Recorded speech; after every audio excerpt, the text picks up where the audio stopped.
All right, so I have a couple of articles here from the Guardian and Politico about the breaking revisions to the DMC's presidential primary slate.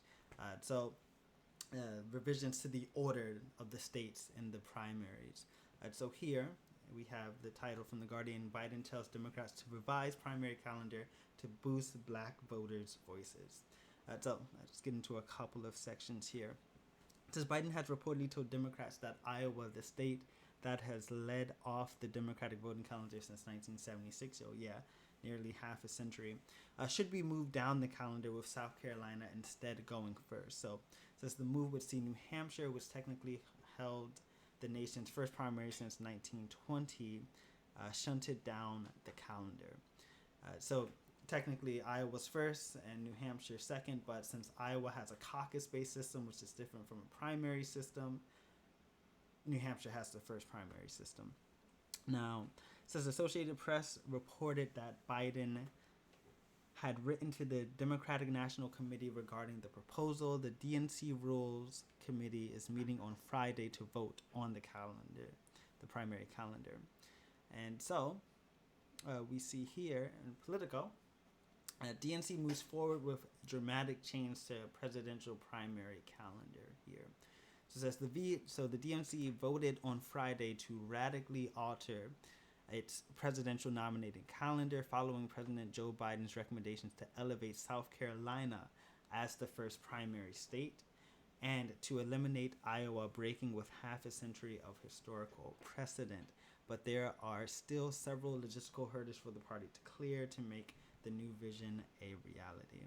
Sure, there are some procedural uh, votes that still need to happen, so on and so forth. But the DNC is on track to reshape the primary. And now, I want to look here quickly at the Electoral College. So currently, we have Iowa that has 6 electoral votes, and New Hampshire over here in the northeast with 4 electoral votes. So relatively small. So these states are more predominantly white, also more rural, but they aren't as populous as many other states.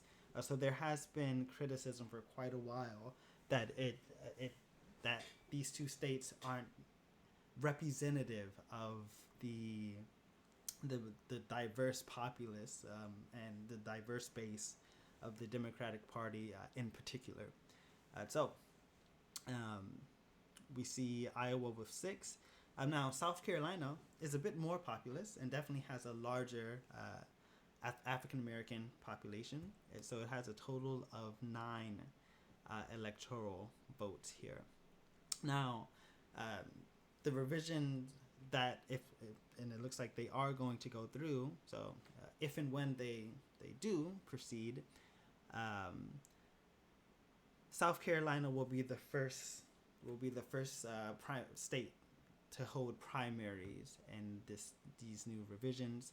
Now let's continue here with this article from Politico here. So it says the DNC is on track to reshape its primary calendar after dissatisfaction with the traditional first state Iowa boiled over in 2020. Members of the party's Rules and Bylaws Committee, charged with recommending a new calendar, gave a near unanimous vote of approval on Friday for Biden's proposal, with only minor tweaks to the dates and 2 no votes from Iowa and New Hampshire. Of course, they have an invested interest to continue to perpetuate the current status quo. Now, it says the revised proposal will see South Carolina host the first 2024 presidential primary on February 3rd, a Saturday, followed 3 days later by New Hampshire and Nevada. Georgia would then hold an early primary on February 13th, and Michigan would hold its contest on February 27th. And Iowa would be out of the early lineup altogether. So that's pretty groundbreaking here.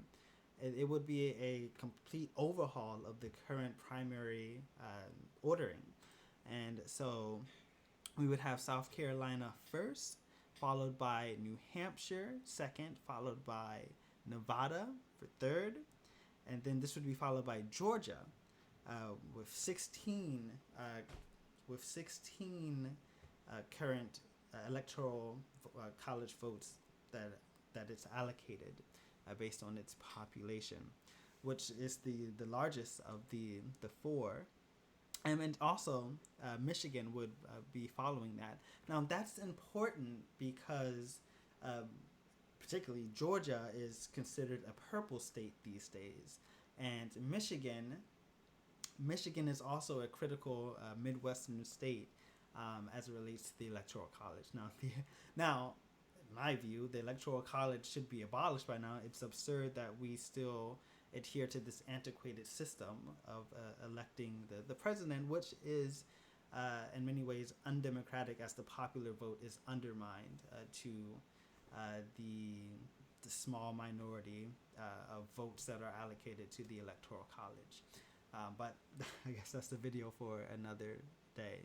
But the Electoral College should certainly be abolished. Nevertheless, I think this is a step in the right direction, and at least making the ordering of the presidential races, at least on the Democratic side, a bit more representative of the diverse base, ethnic and racial base that the Democratic Party holds. So with that, looking at Michigan, so Michigan would be pushed forward on the slate, allowing it to have a much earlier race for the presidential primaries, being in February, so within the first month of presidential primaries. That's in contrast to a much later date that Michigan has had, and given its you can view Michigan in a sense as a purple state. In 2016, for instance, it went to Trump, as Hillary couldn't screw that up drastically, and neglected to campaign in Michigan. But it went to in 2020. It went to Biden. So in the past half a decade, we've seen it go to a Republican and a Democrat. So in that sense, you could consider it to be a purple state. So we can again look here at the results. Trump barely won Michigan back in 2016, but won nonetheless with 47.25% of the vote to Hillary's 43.03, 43.03% of the vote. So Trump winning by 0.22%, 22% there back in 2016. Now in 2020, Biden won Michigan by a little bit over 2 percentage points. So Biden received 50.62% of the vote to Trump's 47.84% of the vote in 2020. So within recent history, within the past 5 years or so, we've seen, well, actually past 7 years or so, we've seen that Michigan's electoral college votes has been allocated to both a Republican and a Democrat, making it very crucial. But it's also fairly racially and ethnically diverse as well.